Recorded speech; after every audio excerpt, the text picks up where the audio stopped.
Hola, ¿me escuchan? Sí, súper bien. Adelante, sí. Sí, te escuchamos bien.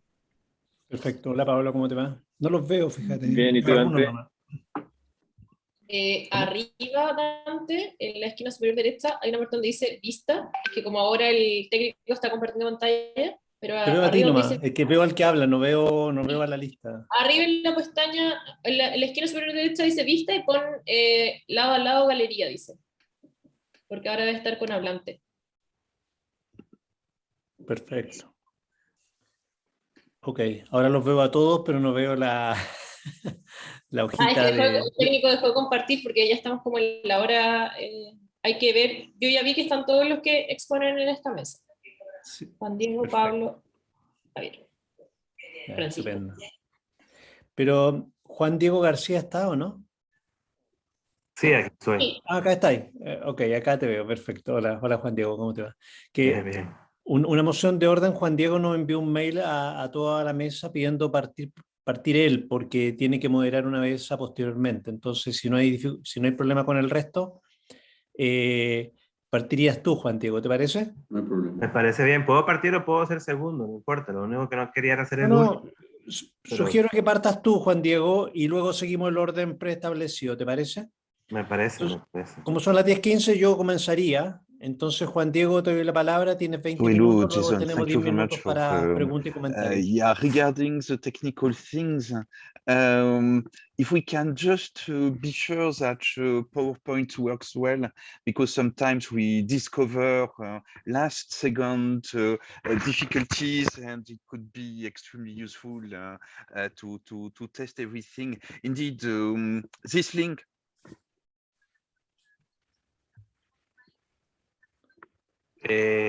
Ok. Eso fue que practicáramos compartir la pantalla, ¿cómo se dijo? 14 minutes.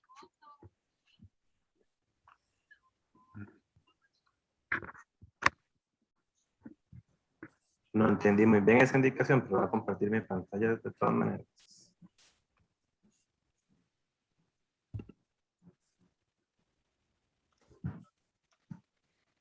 Hopla. Hello, Jason. Indeed, I hope everything is nice, is fine on your side. Thank you again. Now we have two Jasons online. Maybe may I introduce you, Jason Settles. He's a specialist of seniority, longitudinal studies, neighborhood effects in seniors health. I cannot participate. I'm somewhere.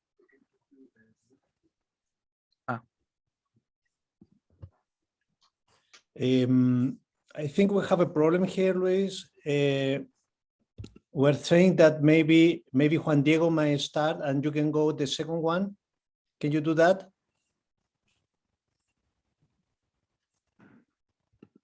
Ya, sorry. Hi, hola, Dante. Ya solucioné el problema, había una conexión con Luis Chávez que no correspondía a la sala. Eso. Entonces parte Juan Diego, después voy yo. Sí, Juan Diego, tú comienzas, por Ok, favor. ¿ve la pantalla bien, no? Gracias. Sí, perfecto. Ok, entonces empezamos. Vamos. Bueno, buenos días. Esta exposición sobre la evaluación de injusticia distributiva en América Latina es parte del proyecto de postdoctorado que realizo con el COES. Es parte también de un proyecto más grande que realizo con Efraín García Sánchez sobre estudiar lo que se ha llamado psicología social de la desigualdad económica en América Latina. Ese trabajo es desarrollado con Martín, quien está aquí con nosotros y quien va a ser parte de la presentación, y también con Juan Carlos Castillo. Le cedo la palabra a Martín, creo que está por ahí, si mal no me equivoco, para poder empezar a contarles qué es lo que hemos desarrollado. Gracias, Juan Diego. ¿Me escuchó? Sí, Sí. gracias. Bueno, primero quiero partir mostrando la estructura que va a tener esta presentación, decir que nos vamos a regir por las categorías clásicas de introducción, método, resultado y discusión. Yo personalmente les voy a presentar lo que es la introducción al método y mi colega Juan Diego después les va a contar lo que son los resultados del trabajo y la discusión. Me gustaría partir señalando que este trabajo tiene dos grandes objetivos. El primero es describir la evaluación de injusticia distributiva a través del tiempo en América Latina. Y el segundo trabajo es poner a prueba si es que ciertas variables ideológicas pueden ser predictores relevantes para la evaluación de injusticia distributiva por encima de otras variables contextuales y situacionales, como lo ha mostrado la literatura más reciente. Me gustaría partir introduciendo nuestro concepto principal, conceptualizarlo un poco, definirlo y decir, o mejor dicho, situarlo teóricamente. Nuestro objeto de estudio son las evaluaciones de injusticia distributiva, y nosotros lo situamos teóricamente en la teoría de la evaluación de injusticia distributiva de Guillermina Yasso, una socióloga, y en esta teoría se señala que las evaluaciones refieren a comparaciones entre la distribución actual de recursos, mejor dicho, efectiva, es decir, la distribución que realmente sucede, con las distribuciones que los individuos consideran justas. Dicho de otra forma, cuando a un individuo se le pregunta o se le pide que evalúe una situación en la que se distribuyen recursos, el proceso cognitivo que está detrás es que esas personas van a comparar una distribución que está ocurriendo, una distribución efectiva, con una que consideran justa.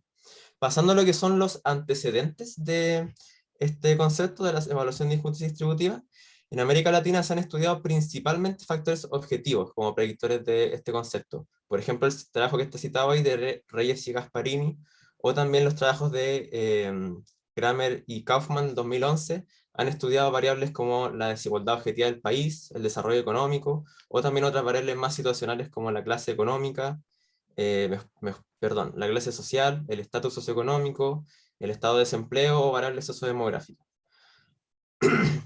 Ahora la pregunta por ¿qué aportamos de nuevo nosotros? Y la respuesta está estrechamente relacionada a nuestros dos objetivos principales.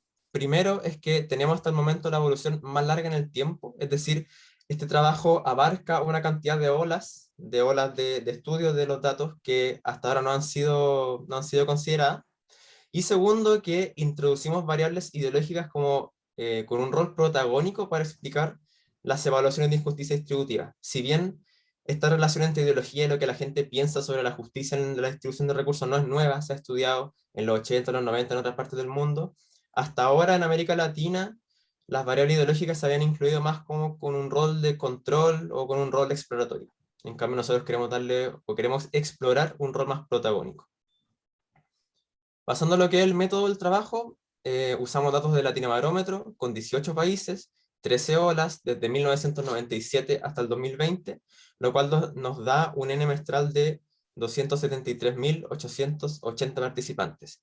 Aquí decir que en los análisis descriptivos se va a poder ver toda esta muestra, pero en los análisis multivariados puede que baje un poco porque no siempre están todos los indicadores en todas las olas. Sobre la medición de nuestra variable principal, de las evaluaciones de injusticia distributiva, utilizamos un indicador en el cual se le pregunta directamente a las personas cuán justa cree que es la distribución de ingresos en el país, acá tenemos en pantalla las categorías de respuesta y los porcentajes de toda la muestra, y podemos ver que el patrón en general es que más del 80% de las personas que fueron encuestadas responden que la distribución en el país es muy injusta o injusta, y menos de un 20% la evalúa como justa o muy justa. Aquí también una nota a pie de página para la interpretación después de los resultados multivariados es que nosotros consideramos o trabajamos el concepto en sentido negativo, es decir, evaluaciones de injusticia, y que como lo digo, las categorías más altas refieren a injusticia, no a justicia.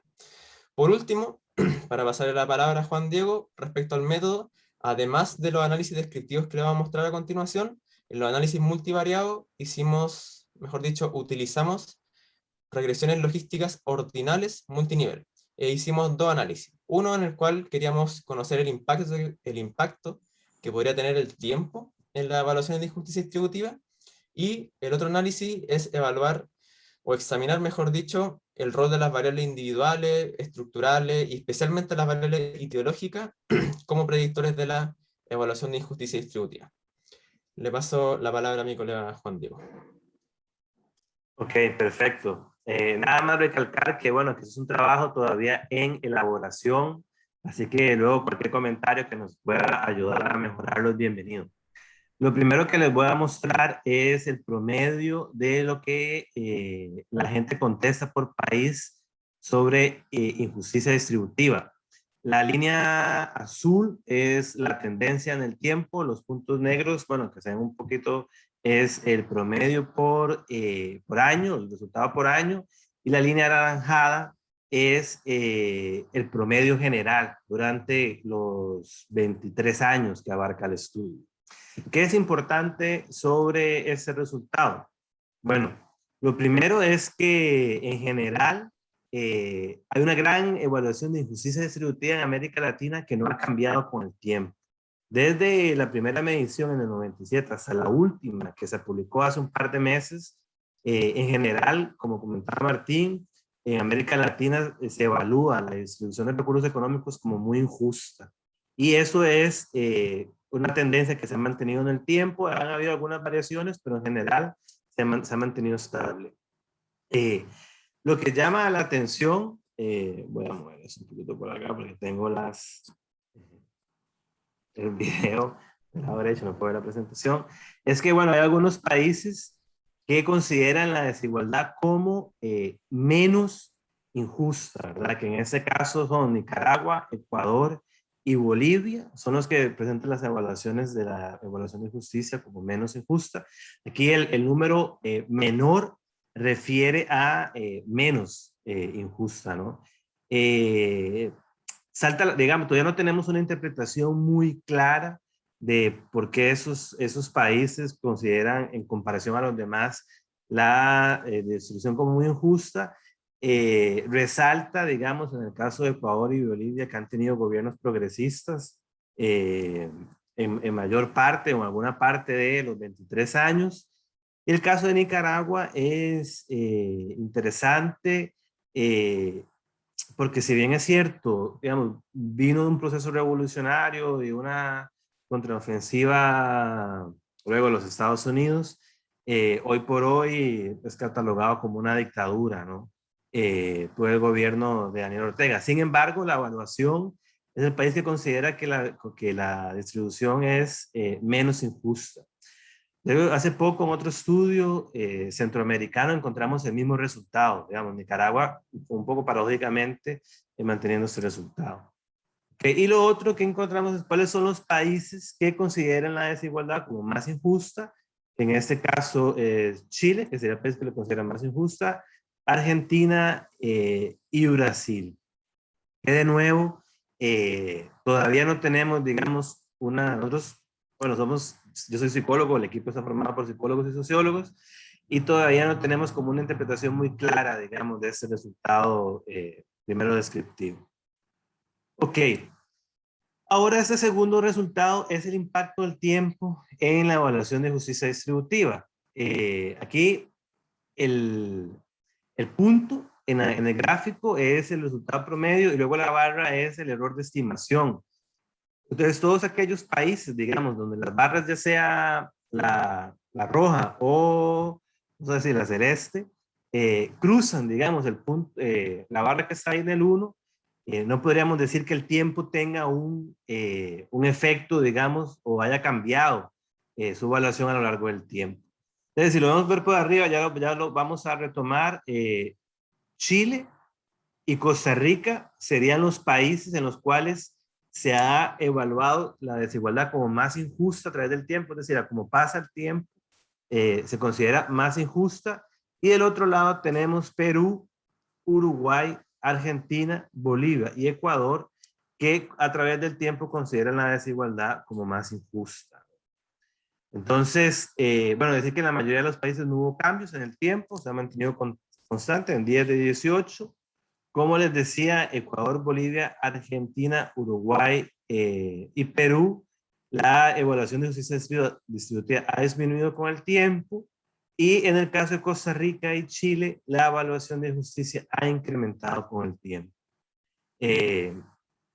Esto, digamos, personalmente es un poco atinente. Yo soy de Costa Rica, trabajo en el COES en Chile y ambos países son los que han considerado la evaluación como más injusta. Luego aquí, para intentar, cuando agregamos los predictores, al tener las respuestas de muy justa y justa, tan pequeña, especialmente la de justa, y tener la distribución muy volcada hacia un lado, unimos estas categorías, la de muy justa y justa, para hacer la predicción de, digamos, para agregar los predictores de qué es lo que se considera, qué predice, digamos, estos resultados. Ok, entonces aquí lo que les muestro es el resultado del análisis multinivel, ya les voy a explicar bien de qué trata, sobre cuáles son los predictores que explican ese resultado.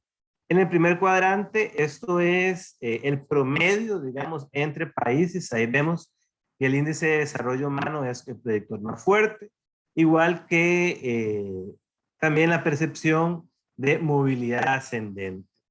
Sin embargo, en el segundo cuadrante, cuando ya lo vemos a lo largo del tiempo, un resultado paradójico es que ese resultado del desarrollo humano, que en promedio es positivo, a lo largo del tiempo cambia la tendencia y se convierte en negativo. Ya voy a regresar a ese tema. Luego vemos que el Gini, efectivamente, la desigualdad objetiva predice, luego nuevamente la percepción de movilidad social ascendente.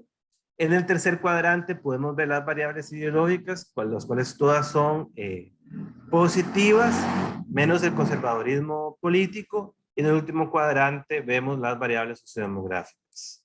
¿Qué quieren decir estos resultados? Bueno, en general, vamos a mover esto por acá. En los países con mayor desigualdad económica se percibe la desigualdad como más injusta. Eso se respalda, digamos, a través de la literatura previa.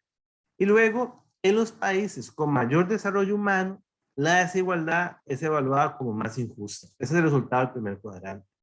Pero cuando hay un cambio positivo en el tiempo, es decir, cuando el país aumenta su índice de desarrollo humano, la percepción es evaluada como más justa. Lo cual es un resultado, digamos, no, es un resultado exploratorio, no teníamos ninguna hipótesis al respecto, y creemos que tiene que ver con lo que se llamaba como el efecto túnel, ¿no? ¿Verdad? Que a medida, digamos, que las condiciones económicas mejoran en un país, pues se considera, digamos, como la desigualdad, se puede justificar la desigualdad. Sin embargo, como les decía, ese resultado todavía nos cuesta un poco interpretarlo, estamos en ello.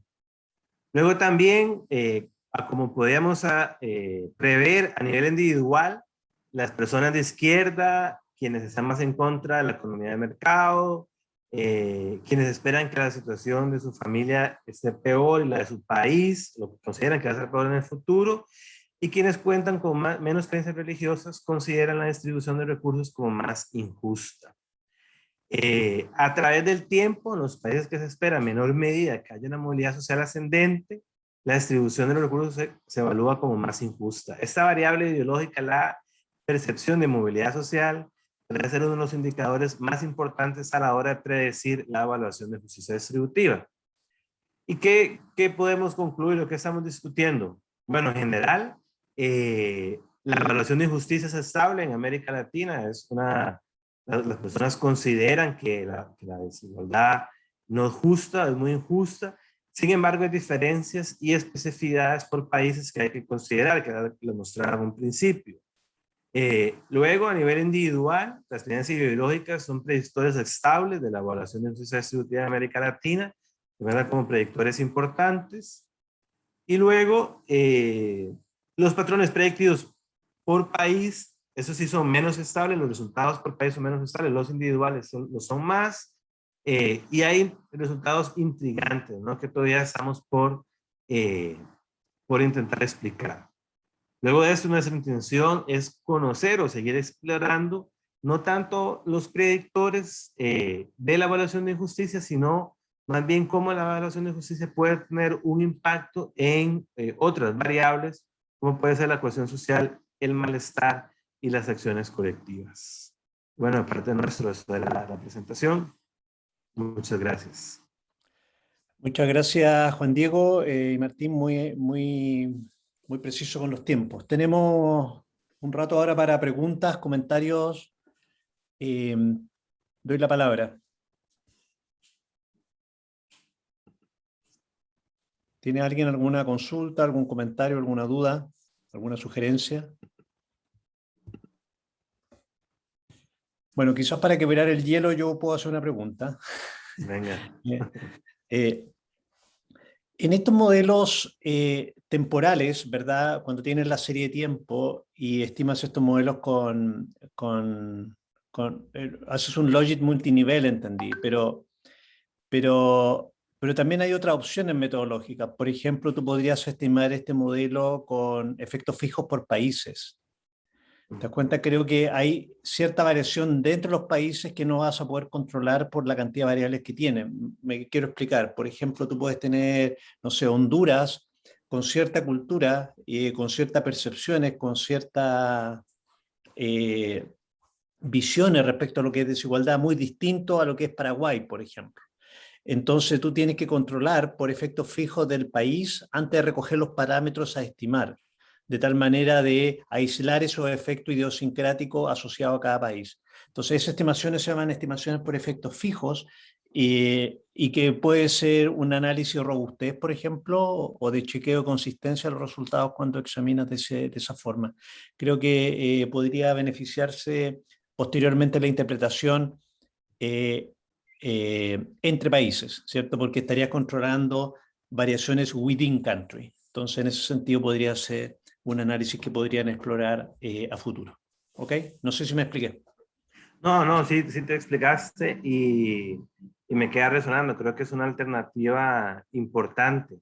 Más bien la duda conceptual, vamos a revisarlo, ¿no?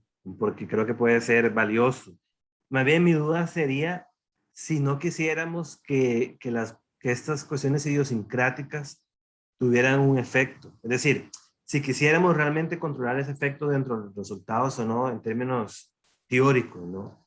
Que tampoco tengo una respuesta, digamos, que me genera ahí dudas, ¿verdad? Pero yo creo que sí, por lo menos en términos de robustez, sí es importante agregarlo y claro que lo vamos a considerar como una posibilidad. Estupendo. Bien, ¿tiene alguien algún otro comentario, duda, sugerencia? ¿No? Bien, damos gracias entonces a los primeros expositores y pasamos entonces al segundo paper de esta conferencia y ahora retomamos el orden. Entonces le damos el tiempo ahora a Luis Chaupel, que va a presentar un paper sobre el valor posicional de la educación en las Américas, dinámica de la desigualdad en los retornos del mercado laboral. Luis, te dejamos entonces para que presentes y compartas la pantalla. Luis, are you going to present in English? Dante, yo presentaré porque la cuestión era en español, por lo tanto, yo voy a presentar. Ok, Francisco, súper. Sí, muy bien. Gracias, Dante. Un segundo.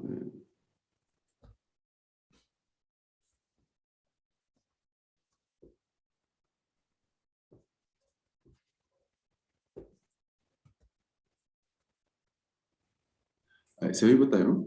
Sí. Sí. Ya. Gracias Dante, gracias a los organizadores, expositores. Bueno, voy a presentar este proyecto, este paper, también parte de mi proyecto postdoctoral, el valor posicional de la educación en las Américas. Básicamente el estudio del link entre el nivel educativo y salarios, retornos del mercado laboral, en países que básicamente son muy desiguales, en las 2 primeras décadas del siglo XXI. Bueno, la motivación se basa básicamente en esto de que en el largo plazo, ¿cierto?, hay muchos factores que afectan los retornos del mercado laboral, tanto de política social, pública, factores productivos, como cierto cambio tecnológico por sesgo de habilidad, como es bastante popular en la literatura económica. Y el por qué en esta región, claro, son países que son bastante desiguales, sobre todo los latinoamericanos, pero también se incluyen los países anglosajones y España, ¿cierto? Dada la gran variabilidad en la esfera institucional, en el régimen de bienestar, eso quiere decir el link que existe entre la definición de riesgos sociales y la coordinación mayor o menor con las políticas sociales locales. Por otro lado, también se evidencia en Latinoamérica una gran expansión educacional durante el mismo periodo, tanto a nivel de educación primaria, obligatoria en general, y especialmente educación terciaria. Por lo tanto, nos parece, ¿cierto?, muy interesante el estudio de cómo afecta, ¿cierto?, en términos como de contexto, ¿cierto?, institucional aproximado, ¿cierto?, como un proxy, la expansión de la educación terciaria en este caso, el valor ¿cierto?, de los retornos laborales, los salarios, y cómo eso depende de cierto tipo de educación. Vamos a ver de alta o mayor demanda de habilidades. Como ya les dije, observamos este grupo de países que tienen una gran variabilidad en términos de mercados laborales y regímenes de bienestar. Básicamente parto y testeo, ¿cierto?, lo que intento en los resultados preliminares, dos grandes, ¿cierto?, hay dos grandes aproximaciones: la teoría del capital humano, ¿cierto?, que básicamente vincula directamente las habilidades, el nivel educacional con los retornos del mercado laboral, ya que los empleadores estarían dispuestos y reconocerían las habilidades necesarias para cierto tipo de trabajo de forma directa, ¿cierto? Y por lo tanto, el trabajador refleja, o el nivel de habilidad de educación del trabajador refleja el nivel de productividad marginal, lo cual también lo vincula bastante directamente con teoría de armonización en el ámbito de la sociología. Ahora bien, me parece que es más bien silenciosa respecto a cómo estos factores de contexto estarían afectando esta relación, y por lo tanto se asume un valor absoluto de la educación. Por otro lado, la teoría de la competencia de trabajo, ¿cierto?, hace énfasis en la posición relativa del trabajador, ya que no hay una vinculación directa entre las habilidades aprendidas, ¿cierto?, el nivel educacional, y los retornos, o cómo los empleadores de alguna manera premiarían o valorarían, ¿cierto?, esas habilidades potenciales. Hay un vínculo, ¿cierto?, que no es directo, está mediado por contratos, por la estructura del mercado laboral, y por lo tanto lo que importa aquí sería entonces en qué medida la posición del trabajador, la posición relativa del trabajador, es reconocida en un contexto de competencia con otros trabajadores que buscan también cierto tipo de ocupaciones. Y por lo tanto, lo que estaría en juego ahí, y lo que sería el mecanismo subyacente, sería el hecho de que los empleadores reconocen una posición relativa, un valor relativo de la educación. Y esto tiene, por cierto, algunas consecuencias. Podría ser el hecho de que en un contexto de expansión educativa, ¿cierto?, y por mayor disponibilidad de trabajadores mayormente de alta educación, puedan entonces los empleadores estar reconociendo, ¿cierto?, la posición relativa del trabajador, probablemente en ocupaciones que requieren muchas habilidades. pero por otro lado, dado esta sobre oferta, ¿cierto? Entre comillas, podría también ciertos empleadores están buscando trabajadores para quizás trabajo de menor nivel, en todo sentido, podrían de alguna manera aún estar contratando trabajadores que estarían en cierta forma sobrecalificados.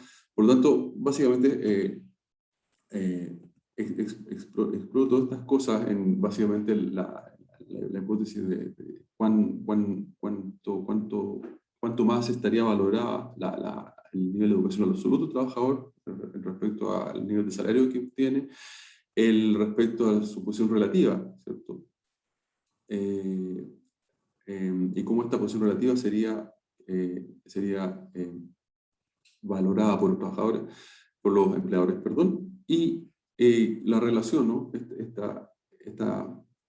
En un contexto de expansión educativa, perdón, y estos dos tipos ¿cierto? de posibles tendencias, ¿cierto? En el largo plazo, luego relaciono con lo que comentaba anteriormente respecto a en qué medida esto es más patente o no en ocupaciones de alta habilidad. Entonces, de acuerdo a esta presentación, a estos comentarios anteriormente dicho, el valor relativo tendría una mayor preponderancia en el acceso a ocupaciones ocupaciones de alta habilidad. Entonces, bueno, rápidamente los datos son del estudio de Luxemburgo, del estudio de ingreso de Luxemburgo, los países que ya mencioné, 12 países iberoamericanos, iberoamericanos en español, ¿cierto? Más los países anglosajones de la región, Canadá y Estados Unidos, todas las olas disponibles entre 2000 y 2000, en realidad 19, este es un pequeño error. Entonces es un conjunto de datos que está anidado, se individuos, ¿cierto?, en cada país, pero tiene una estructura longitudinal a nivel del país. Considero todos los individuos que estaban trabajando al momento, ¿cierto?, de la obtención de datos y hasta 80 horas a la semana, y que por cierto tienen ingresos del trabajo. Tomo de esto el 85% de la muestra. El tema de los valores perdidos podría ser de preocupación, pero bueno, les mostraré el descriptivo que las distribuciones son muy parecidas, pero bueno, eso puede ser incluso una pregunta para después. Bueno, la variable dependiente, por cierto, es los salarios. El logaritmo, salario corregido por este deflator, por poder de paridad de compra, ¿cierto?, que es disponible por el proveedor de datos, y el principal predictor son las medidas de educación, en términos absolutos, años de educación y medidas relativas. Tomo el índice de estatus posicional, que básicamente ubica y ordena al individuo, en este caso al trabajador, en una posición relativa respecto a otros, ¿ya? Respecto a los demás de su, digamos, país año, país cohorte. El otro importante predictor es, por cierto, a nivel país también año, es la expansión de la educación superior, en la cual la construimos a partir, ¿cierto?, de la proporción, ¿cierto?, porcentaje, transforma en porcentaje, de individuos que completaron educación superior, básicamente pregrado o posgrado en universidades. Otros controles son la experiencia laboral, como comúnmente se suele calcular.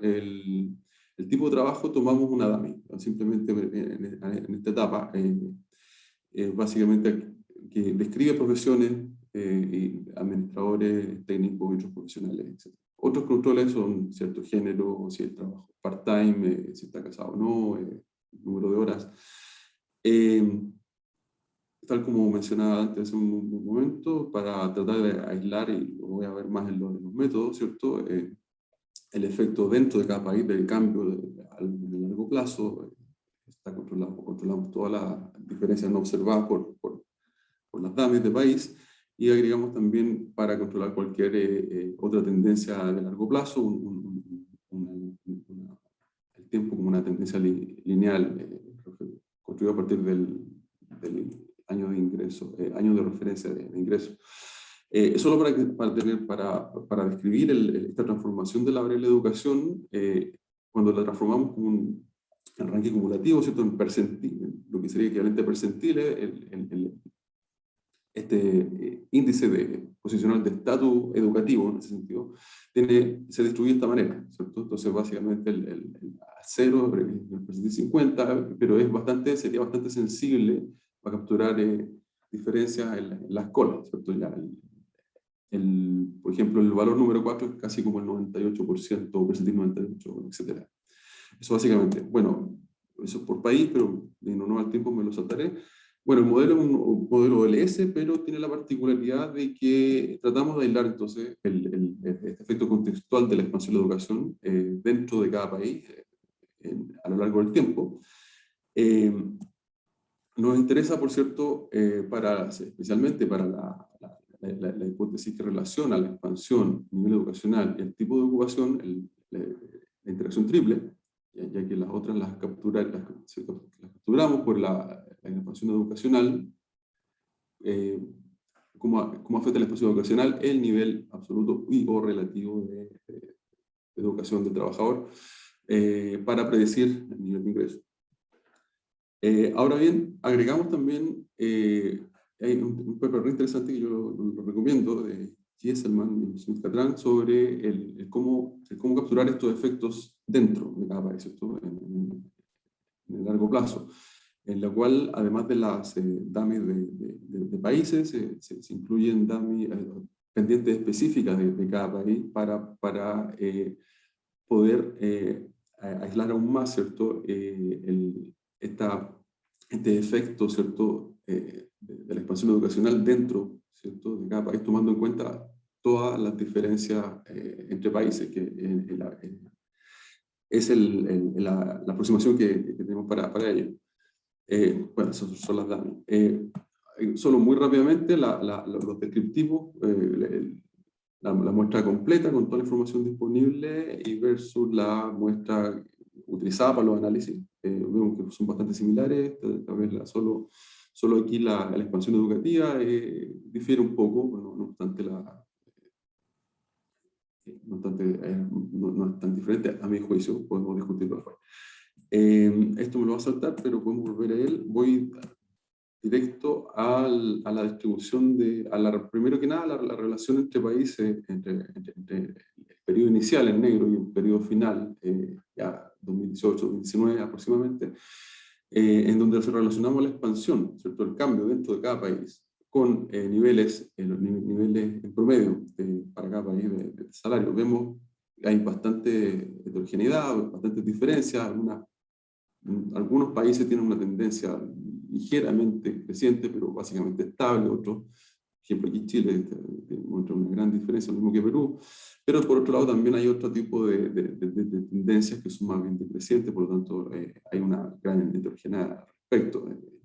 Pero simplemente para informar sobre cómo en línea gruesa, digamos, a nivel país están relacionadas estas dos variables. Los modelos, tomando en cuenta el nivel de educación absoluta, ¿cierto? Vemos acá que al introducir el tipo de educación sigue siendo significativo, aunque cambia. Vemos que estamos controlando aquí siempre por dummies de países, ¿cierto? Y al final, cuando controlamos por dummies de países y heterogeneidad de los efectos de países, ¿cierto? Al multiplicar el intelectual países, con las dummies de países con las medidas de educación. Ahora, si bien vemos que hay una relación negativa, ¿cierto? A medida que se expande la educación hay menores retornos, para mayor retorno en salario, a mayor nivel absoluto de educación. Cuando lo relacionamos con el nivel educacional, aquí yo hubiera esperado, y es mi interpretación, podría estar equivocado, podemos discutirlo después, una interacción negativa respecto a lo que es el efecto del trabajador que accede a este tipo de ocupación de alta habilidad respecto a su valor absoluto, al retorno del valor absoluto de educación en un contexto de expansión educativa, pero lo vamos a discutir más en los gráficos. Cuando los modelos en los cuales evalúo la posición relativa, ¿cierto?, del trabajador respecto a otros para predecir su su nivel de salario. Tenemos una situación parecida, ¿cierto?, cuando controlamos por el tipo de ocupación, digamos, de alta habilidad. Ahora bien, el efecto de la expansión educativa no lo verificamos, por lo tanto no habría mayores fluctuaciones respecto, y tenemos una situación bastante parecida cuando esta tendencia, ¿cierto?, este efecto contextual en el largo plazo, está evaluado respecto a si el trabajador accedió o no a un tipo de habilidad, de ocupación de alta habilidad o no. Aquí, bueno, yo se hubiera esperado, de acuerdo a la hipótesis, un efecto positivo, no obstante, los resultados son más paradójicos, porque vemos acá que para los retornos a la educación absoluta, o bueno, valor absoluto de la educación, para trabajadores que están o accedieron a este tipo de trabajo de alta habilidad, son decrecientes respecto a aquellos que accedieron a ocupaciones que requieren menor habilidad, de acuerdo a cómo está categorizada. Ahora bien, cuando tomamos el valor relativo de educación, vemos que efectivamente hay mayores retornos, ¿cierto? Pero tenemos una situación bastante similar, básicamente estabilidad o muy ligeramente creciente la tendencia cuando se expande la educación o la oferta de graduados de educación superior para trabajadores que se dieron a ocupaciones de menor habilidad, versus una tendencia un poquito, una pendiente, ¿cierto?, negativa, pero quizás menos pronunciada para aquellos trabajadores que accedieron a ocupaciones de alta habilidad. Respecto a los retornos a la posición relativa en términos educacionales, los retornos del mercado laboral en su posición relativa de educación.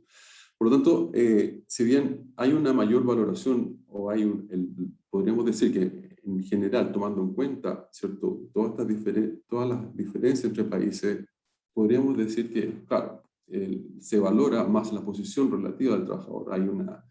En ese sentido, habría una mayor competencia. La perspectiva de la teoría de competencias por puestos de trabajo sería, digamos, más consistente al premiar o valorar de mayor nivel la posición relativa del trabajador versus la posición absoluta del trabajador en términos de daño educacional. Pero tenemos estos hallazgos, más o menos yo lo consideraría paradójico en términos de que, si bien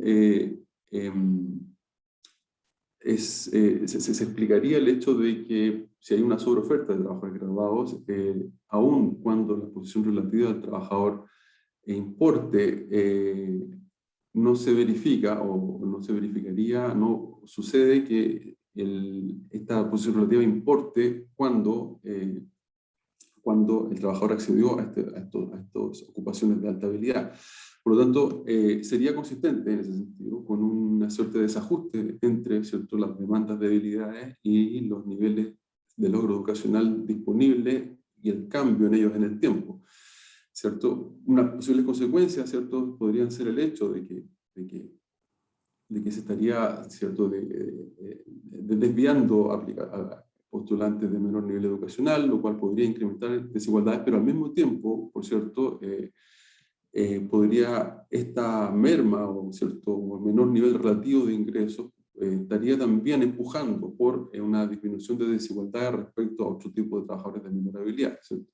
Esto es, para terminar simplemente, esto es importante por el hecho de que, por ejemplo, en este paper de Niedhofer se demuestra que el nivel de desigualdad de ingresos está muy relacionado con la transmisión intergeneracional, por ejemplo, de niveles educativos, entre otros hallazgos. También las políticas sociales, el hecho de la expansión de la economía afectaría, y estoy mencionando simplemente en forma muy general factores ¿cierto?, de la economía que podrían estar afectando o podrían estar incidiendo en la expansión educacional y su relación con la valoración que se hace de los retornos educativos. Por lo tanto, habría una evidencia, ¿cierto?, de este desajuste, y esta resultados más bien paradójicos estarían, digamos, en esa línea, en estos resultados preliminares. Hay limitaciones, por supuesto, del trabajo, no tenemos el origen social del trabajador, hay un análisis pendiente de qué países influencian más estos resultados, y por cierto, hay, como parte de una extensión del proyecto, podría ser el hecho de ocupar la aproximación de vinculaciones entre ocupaciones y, por ejemplo, y niveles educativos, para poder de alguna manera aproximar de mejor forma la estructura del mercado laboral. Bueno, eso es todo, muchas gracias y quedo atento a preguntas si las hubiera. Muchas gracias, Francisco, por tu presentación. Gracias. Dejamos ahora abierta la mesa a preguntas, comentarios, sugerencias.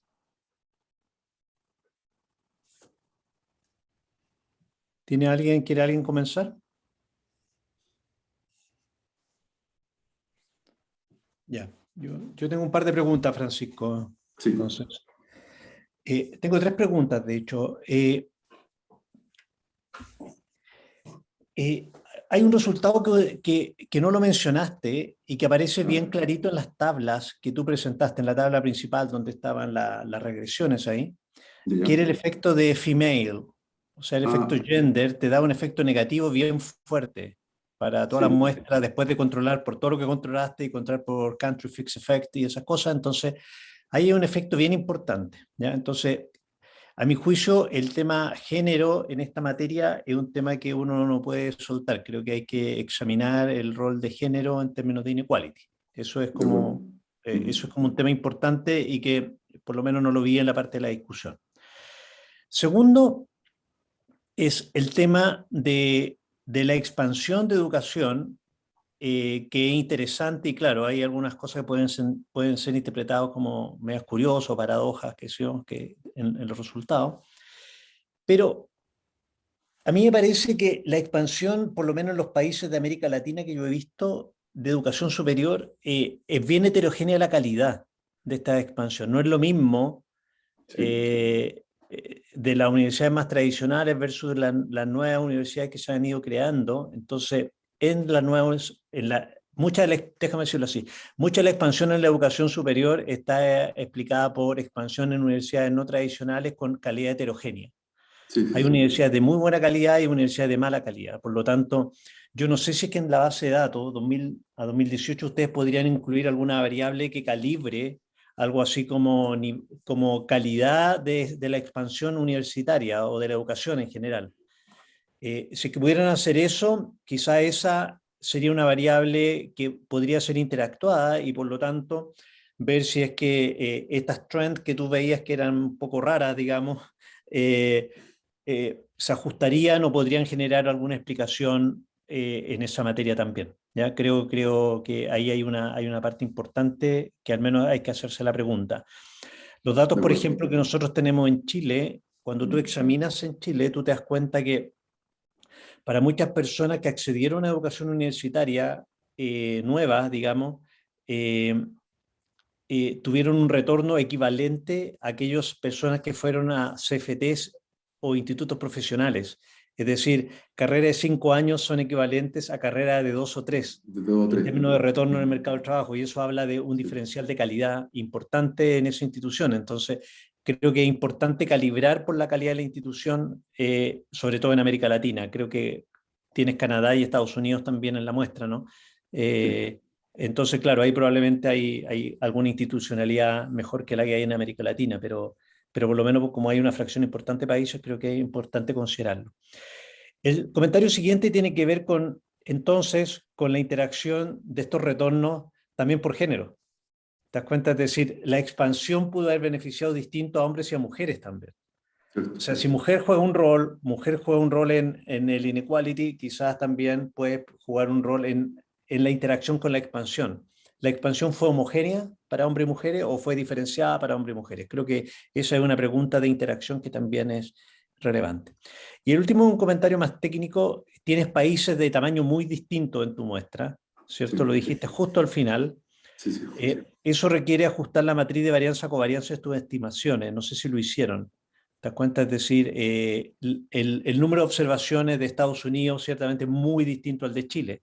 por ejemplo. Entonces, no puedes pesarlos, no puedes ponderarlos de igual manera. Tienes que darle una ponderación distinta, ¿verdad? En tu estimación de, al menos en tu matriz de varianza o covarianza, a las observaciones de Chile, Estados Unidos, bueno, de todos los países involucrados en la muestra. Entonces es un tecnicismo que se resuelve más o menos rápido, pero hay que hacerlo. Sí, de acuerdo. Muchas gracias, Dante. Súper. No sé si alguien quiere agregar algo, dar algún otro comentario. ¿Alguna otra sugerencia? Bien.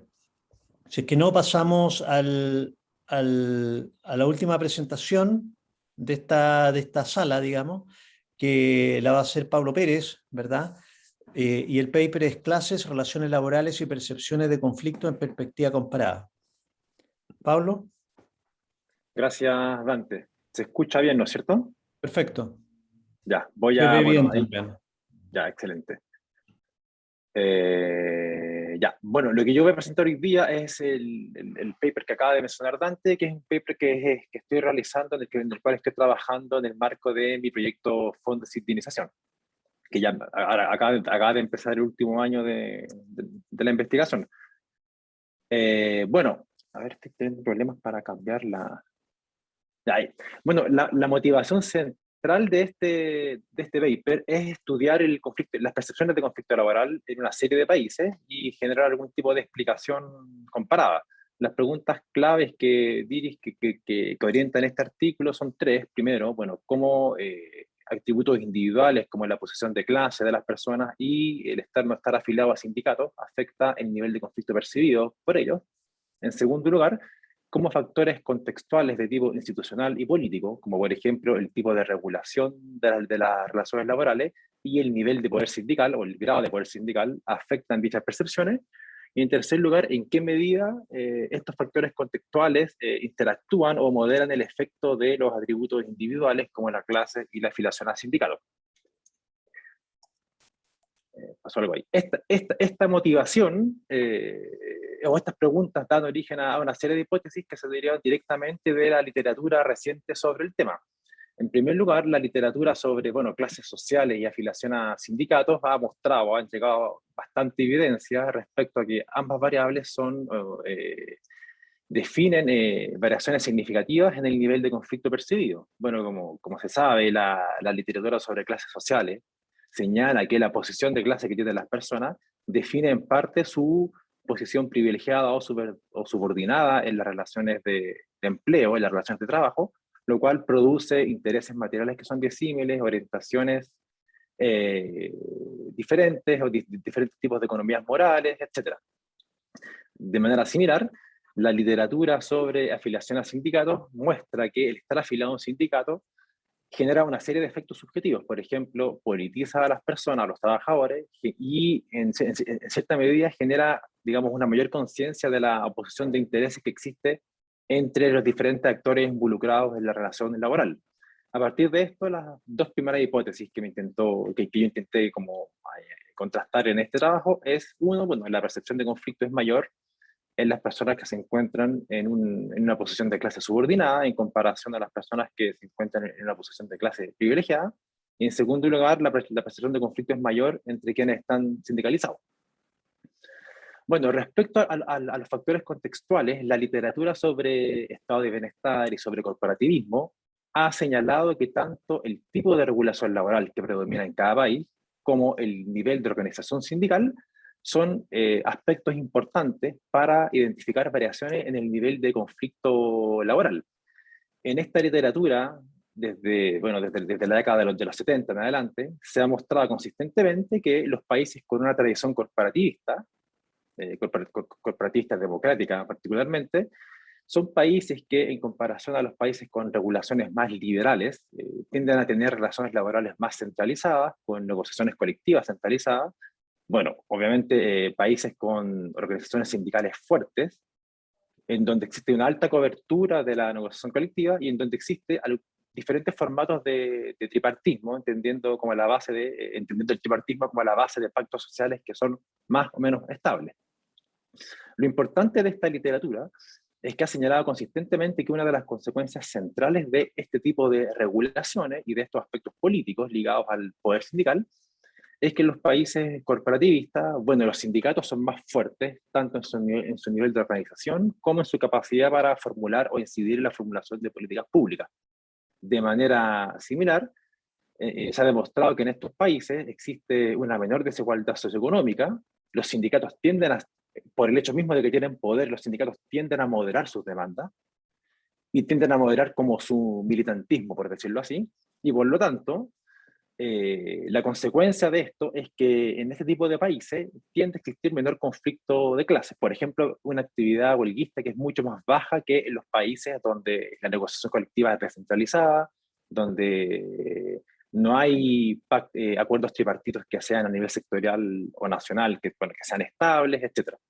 A partir de esto, el segundo conjunto de hipótesis dice relación con que, bueno, la existencia de instituciones corporativistas tiene un efecto negativo en el nivel de conflicto laboral percibido, mientras que un mayor poder sindical debería afectar negativamente la percepción de conflicto.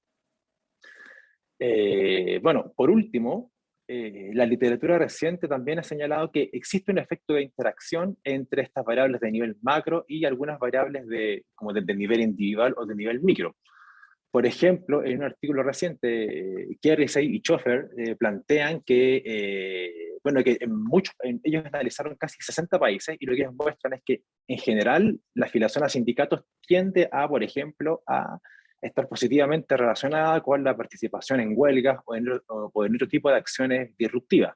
Sin embargo, ellos plantean que el efecto de la afiliación sindical es menor en los países con tradición corporativista, entre otras razones, porque en esos países, digamos, los canales formales para regular el conflicto son más poderosos. A partir de esto, el tercer conjunto de hipótesis que yo quise testear en este artículo, en esta presentación, es primero, bueno, el impacto de la clase, por ejemplo, el hecho de ser clase trabajadora, es menor en los países corporativistas o en los países con alto poder sindical. Y en segundo lugar, el impacto de estar afiliado a un sindicato, el impacto positivo de estar afiliado a un sindicato, es menor en los países corporativistas o con alto poder sindical. Bueno, para testear esta hipótesis, yo utilicé una submuestra de la encuesta ISP, una encuesta ampliamente utilizada para este tipo de estudios, en donde yo analicé alrededor de 7.000 personas que estuvieron anidadas en 28 países. Bueno, los métodos que utilicé fueron métodos de OLS multinivel, con interceptos aleatorios, y yo hice una serie de modelos que, bueno, fueron efectos con y sin modelos con y sin efectos de interacción. Bueno, la variable dependiente de mi análisis es una escala de percepción de conflicto laboral que yo construí con los datos de la ISP y que en el fondo reúne una serie de preguntas tipo escala de Likert, en donde lo que se intentó ver es en qué medida las personas percibían o no conflicto laboral en su lugar de trabajo, o en qué medida las personas se identificaban con, por decirlo así, con el proyecto de la empresa. Bueno, yo hice una escala sumatoria de estas variables, transformé el puntaje de 0 a 100 para que fuera más interpretable, donde mayor puntaje, mayor conflicto laboral percibido, y corrí digamos, las pruebas estándares para este tipo de análisis, en donde intenté ver que, bueno, que la escala fuera unidimensional y fuera internamente consistente. Bueno, acá está el resultado promedio del nivel de conflicto laboral percibido para cada uno de los países que yo estudio. Como bueno, y como se puede ver acá, hay países como Suiza, México o Estados Unidos que tienen un bajo nivel de conflicto laboral percibido, mientras que hay otros países como Polonia, Francia y, bueno, Chile también, que tienen un nivel de conflicto percibido comparativamente más alto. Bueno, respecto a las variables independientes del modelo, yo acá analicé dos variables independientes principales a nivel individual. Primero, la posición de clase de las personas, y en segundo lugar, el estar o no estar afiliados a sindicatos. Junto con eso, yo incluí una serie de controles sociodemográficos estándares en este tipo de investigaciones. Respecto de las variables a nivel macro, la primera variable de interés fue corporativismo, la cual yo la medí a partir de un índice que hice con variables que tomé de la base de datos ICTWSS, que es una variable muy utilizada para este tipo de... es una base de datos muy utilizada para este tipo de investigaciones. Y bueno, el índice de corporativismo, siguiendo investigaciones previas, yo lo construí a partir de estas variables que en el fondo identifican diferentes aspectos de las instituciones que regulan las relaciones laborales en los países. Por ejemplo, la existencia o no existencia de leyes que promuevan la negociación colectiva sectorial o nacional, el nivel de centralización de las relaciones laborales, la existencia de cláusulas que extiendan los acuerdos colectivos a nivel nacional. Bueno, esta variable, este índice de corporativismo que construí, nuevamente lo transformé a una medida de 0 a 100, donde mayor puntaje, mayor nivel de corporativismo. De manera similar, la segunda variable independiente de nivel macro de interés de esta investigación fue poder sindical medido según la tasa neta de densidad sindical, que nuevamente es un indicador que se utiliza mucho para este tipo de investigaciones. Junto con eso, incluí controles en estos modelos multinivel, y particularmente, siguiendo investigaciones previas, incluí el PIB per cápita como una forma de controlar el efecto del grado de desarrollo económico de los países. Bueno, y también probé otros modelos alternativos, como por ejemplo modelos en donde yo incluí el índice de Gini como control para ver si es que esas diferencias en la percepción de conflicto también estaban afectadas por el nivel de desigualdad. Bueno, acá están los estadísticos descriptivos de mi análisis. Y bueno, voy a citar eso porque me tiene mucha relevancia ahora. Bueno, y respecto a los resultados, el primer resultado que obtuve y que yo encuentro que es interesante es que las dos variables de nivel individual tienen un efecto significativo sobre la variable dependiente. Eso se ve claramente para el caso de la clase, pero no se ve tan claramente, a pesar de que hay un efecto significativo, para el caso de la densidad sindical. Eso queda expresado acá. Como ustedes pueden ver, al analizar los efectos marginales para las categorías de clases, se ve claramente, y en línea con la hipótesis, que quienes pertenecen a una clase subordinada, por ejemplo, quienes son parte de la clase trabajadora calificada o no calificada, perciben mucho más conflicto que, por ejemplo, los empresarios, los pequeños empresarios, o incluso los expertos, digamos, los expertos directivos. Eso va muy en línea con la hipótesis planteada al comienzo. Sin embargo, no se ve, bueno, se ve un efecto significativo de la afiliación a sindicato, pero ese efecto no es muy grande, lo que hace que los intervalos de confianza se intercepten. Sin embargo, el efecto, digamos, apunta a lo planteado hipotéticamente, es decir, quienes están sindicalizados tienden a percibir más conflicto que quienes no lo están, pero nuevamente ese efecto es muy chico en comparación, por ejemplo, al efecto de la clase. Respecto ahora al segundo grupo de hipótesis, que apuntaba a analizar el efecto de las variables de nivel macro, que fueron las que me interesaron estudiar acá, se puede observar lo siguiente. Primero, no hay efecto significativo ni del corporativismo ni de la densidad sindical. De hecho, lo que es interesante es que, bueno, para el caso del corporativismo no hay un impacto significativo, pero y más aún, la dirección del efecto es contraria a lo esperado hipotéticamente. La hipótesis decía, como dije recién, que en los países con mayor nivel de corporativismo debería haber menor conflicto percibido, y lo que se ve acá es que eso no es así, que el efecto de hecho apunta en un sentido contrario, pero no es significativo, nuevamente. Y el poder sindical ocurre algo similar. El efecto es negativo, tal como uno debería haberlo analizado hipotéticamente, pero ese efecto realmente no es significativo, lo cual me llama a mí a no aceptar las hipótesis agrupadas en el punto número 2. Por último, respecto a los efectos de interacción. Los efectos de interacción se muestran dos cosas que yo creo que son interesantes y que habría que estudiar, digamos, más en detalle. En primer lugar, no existe un efecto de interacción entre corporativismo y clase social. Y en segundo lugar, existe un efecto de interacción entre afiliación sindical y corporativismo, y entre afiliación sindical y el grado de poder sindical de los países, pero ese efecto nuevamente es bastante chico. En efecto, lo que se puede observar es que para la interacción entre afiliación sindical y corporativismo, bueno, hay un efecto positivo, que es significativo, pero que es bastante bajo, y nuevamente el efecto entre poder sindical, entre el nivel de organización sindical a nivel macro y la afiliación sindical a nivel micro, hay un efecto positivo que es significativo, pero es bajo. Y lo que es importante es que en ambos casos, y esto yo creo que es lo más, digamos, lo que hay que investigar a futuro, en ambos casos ese efecto es positivo, lo cual es contrario a lo planteado hipotéticamente. Eso, bueno, está expresado acá, pero en grandes rasgos eso significa, o eso sugiere, que en los países con mayor nivel de corporativismo, o los países con mayor poder sindical, los trabajadores sindicalizados tenderían a percibir más conflicto que en los países con menor nivel de corporativismo o con menor poder sindical. Nuevamente, el efecto es muy chico, por lo tanto uno no puede hacer una conclusión tan robusta al respecto, pero lo que yo encuentro que es interesante es que ese efecto es contrario a lo que uno pudiera haber intuido de la literatura reciente sobre corporativismo, por ejemplo. Entonces, ¿qué uno puede concluir de todo esto? ¿Y qué creo yo que es lo interesante para seguir como investigando? Primero, una variable individual como la clase social tiene un impacto significativo sobre las percepciones de conflicto, lo cual reafirma una literatura muy grande, muy amplia que ha aparecido en las últimas décadas y que en el fondo refuerza la importancia de la clase social.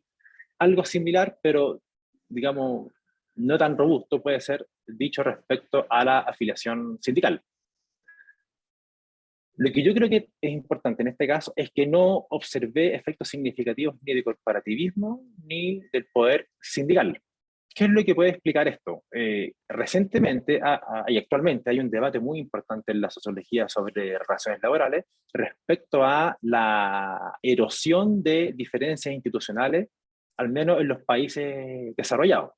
Este debate, que fue iniciado entre otros por Vaccaro y Howell, apunta a que todos los países, de alguna u otra manera, están transitando o ya transitaron hacia un patrón de liberalización de las relaciones laborales, que en última instancia ha terminado difuminando las diferencias institucionales, por ejemplo, entre países corporativistas y no corporativistas, que fueron observadas de forma muy como sólida en la segunda mitad del siglo XX.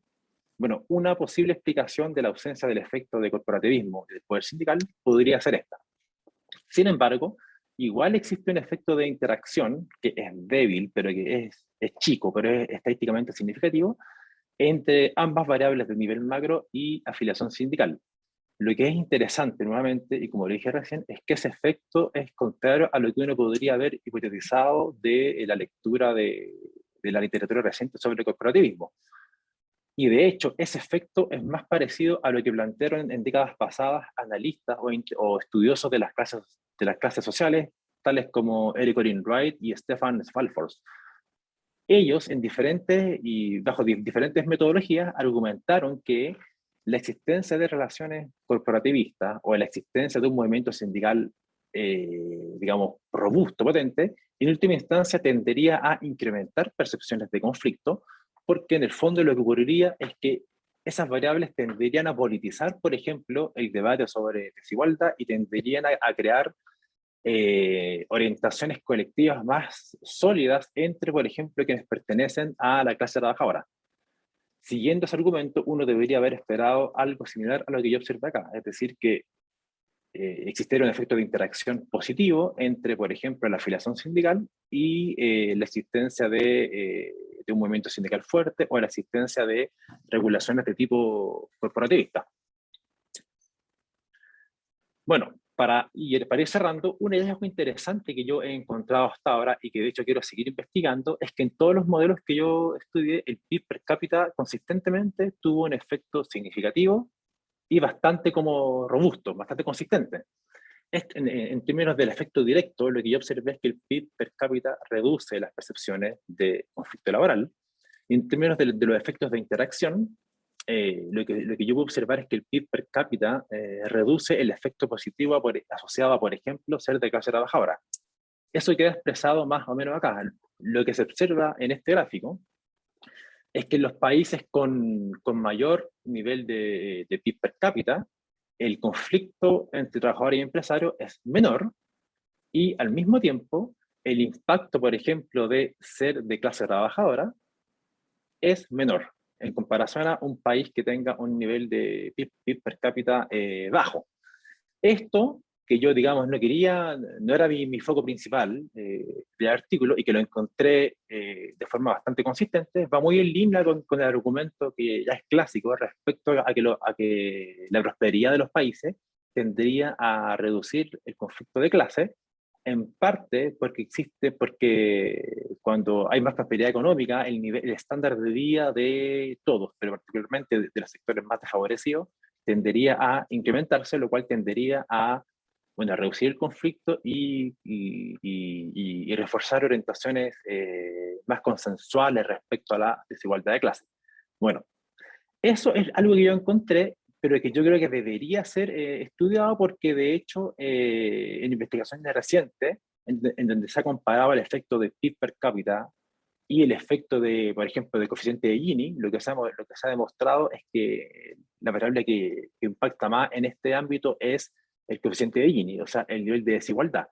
Yo hice eso, pero no encontré efecto significativo de Gini, entonces estoy buscando alguna otra medida de desigualdad que pueda, digamos, darle más sentido a estos datos.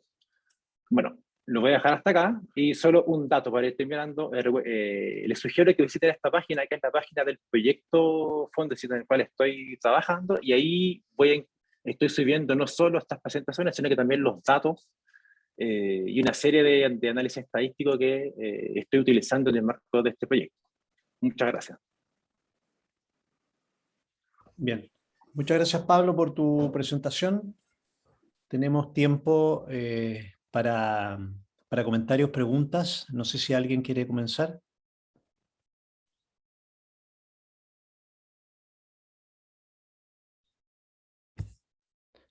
Luis, si quieres participar, está en silencio. Ok, Ahí gracias. está, dale. Gracias, Pablo, por tu presentación, súper interesante. Un par de ideas para la investigación. Primero, una duda con respecto al tema cómo trabajaste clase social. ¿Las personas que están fuera del mercado laboral no fueron consideradas en el análisis? Ese es como tal vez tenerlo en cuenta. Digamos. Lo segundo, en relación al tema de las variables institucionales como corporativismo y su relación con la percepción del nivel de conflicto, tú sostienes que la explicación sería básicamente la politización que producen los sindicatos. Ahí, yo creo que ese link tal vez uno podría raspar un poco más, ¿ya? ¿Cómo, por qué, por qué cómo el contexto institucional está asociado con la percepción de conflicto? Y ahí, a mí, desde fuera, a lo menos me emergen como dos posibles explicaciones que no tienen que ver con un argumento más político, sino más bien de psicología social o de ciencia cognitiva, que es que primero el nivel de conocimiento que tienen las personas sobre temas de conflicto, ¿ya? ¿Cuánto es? No sé si con esta encuesta se puede, pero ahí la educación a veces se ocupa como un proxy para eso, no muy bueno, pero es lo que hay. Y lo segundo que me parece más interesante, si es que en la encuesta tú tienes la ideología política de las personas bajo la idea, o el supuesto que puede tener, de que los polos políticos deben manejar más información y que por lo tanto son más politizados, ¿no es cierto? Entonces, en ese sentido, tal vez ahí la ideología política ocupa como un filtro cognitivo de los mecanismos institucionales. Y lo último, como de temas ya metodológicos, pero son sugerencias más que nada. Lo primero es de los efectos de interacción que presentaste, como son tantos, tal vez sería bueno como para introducir eso, discutir las bondades del ajuste para ver si con interacción o sin interacción mejoran los modelos. Tú al parecer no encontraste mucho, ¿ya? Y lo último es, bueno, te va a aparecer probablemente en los comentarios por qué no ocupaste efecto fijo y todo ese tema, que no es menor, ¿no es cierto?, en este tipo de discusión. Y ahí hay bueno, en sociología están estas discusiones sobre los modelos híbridos, que son como una mezcla entre los efectos fijos y los efectos aleatorios. Ahí, bueno, me podéis escribir y yo te mando referencias como para problemas, ¿ya? ¿Qué hay? Eso sería mi comentario. Muy bien. Gracias, ¿Tiene alguien Luis. algún otro comentario, sugerencia?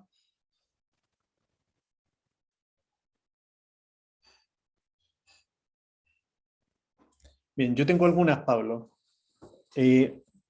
Primero, si tú ves tu primera figura donde está el conflicto percibido entre los distintos países, la variación es baja. Yo no le llamaría esa variación alta. Entonces, el país más bajo tenía 30 y el más alto tenía algo así como cerca de 50. Entonces, quizás tus resultados estén condicionados porque efectivamente tienes poca variación en los datos. Creo que es algo que debería reflexionar y darle una vuelta en la discusión posterior. Después, el mismo comentario que hice anteriormente a Francisco, tú tienes 28 países, no sé si tus estimaciones están clusterizadas. Está clúster por país, porque si no los standard errors nuevamente pueden estar bias por los distintos tamaños de los países, ¿cierto? Entonces deberías clusterizar los errores estándares. El otro comentario que tengo, que quizás sea el más sustantivo, es que pertenecer a un sindicato endógeno. Hay elecciones ahí en esa decisión y por lo tanto, si es que es endógeno, uno debería tratar de buscar algún instrumento de tal manera de corregir esa endogeneidad. Si hay endogeneidad, quiere decir que está correlacionado con min no observable y por lo tanto eso significa sesgo en la estimación de parámetros. Ahora quizá en esta literatura haya menos, sea una discusión menos interesante para el tópico, pero creo que igualmente te invito como a reflexionar en esa dimensión. Al final tú hiciste un punto respecto a que el hallazgo está asociado al PIB per cápita como un factor interesante y mostrabas esas dos curvas para distintos tipos de skills, de trabajadores, etc. Pero los intervalos de confianza se cruzaban todos, salvo los dos últimos. Entonces, y de hecho, el último no se cruzaba y el justo anterior marginalmente se cruzaba. Entonces, no estoy tan seguro de la alegría del hallazgo, digamos, así es que solamente es en un grupo, a menos que tú empieces a acabar un poquito y a investigar qué pasa en ese grupo en particular. Esa es otra alternativa, ¿no? Quizás justo ese último grupo tiene alguna particularidad que valga la pena profundizar, ¿cierto? Y por último, hiciste una mención al final, que creo que es un muy buen punto respecto a que cuando mencionaste lo del PIB, dijiste que también habías probado el Gini como una medida de control ahí. Y el tema con el Gini, y que en general a mi juicio la gente lo tiende a usar más de la cuenta, ya me explico. El Gini es una medida de inequality que es súper buena, es súper intuitiva y todo, pero pondera mucho más lo que pasa en la parte media de la distribución del ingreso. Entonces, por ejemplo, si estamos estudiando lo que pasa con gente de low skills y la gente que es de bajo ingreso, entonces no deberíamos ocupar el Gini, deberíamos buscar, por ejemplo, el log wages o el log earnings o alguna variable que pondere o pese más la cola inferior de la distribución del ingreso. Entonces, yo creo que ahí uno tiene que ser más estratégico en términos de qué medida de desigualdad finalmente utilice para los análisis. Bien, esos son mis comentarios y sugerencias. No sé si alguien tiene algún otro comentario o sugerencia que hacer, a Pablo en este caso, o a alguno de los investigadores previos. Bueno, si es que no, podemos cerrar, creo, esta mesa. No hay más presentaciones. Así que me despido de todos, les doy las gracias por las presentaciones. Creo que hemos escuchado 3 buenos papers, bien interesantes, bien promisorios además. Creo que con un poco de esfuerzo vamos a tener publicaciones pronto a la vista, digamos, lo cual siempre es grato. Así que nada, los felicito a todos los expositores, que les vaya muy bien y ojalá que concreten sus publicaciones prontamente. Así que por mi parte me despido y que les vaya muy bien. Muchísimas gracias. Hasta luego. Chao, nos vemos. Gracias, gracias a Hasta luego, todos. gracias.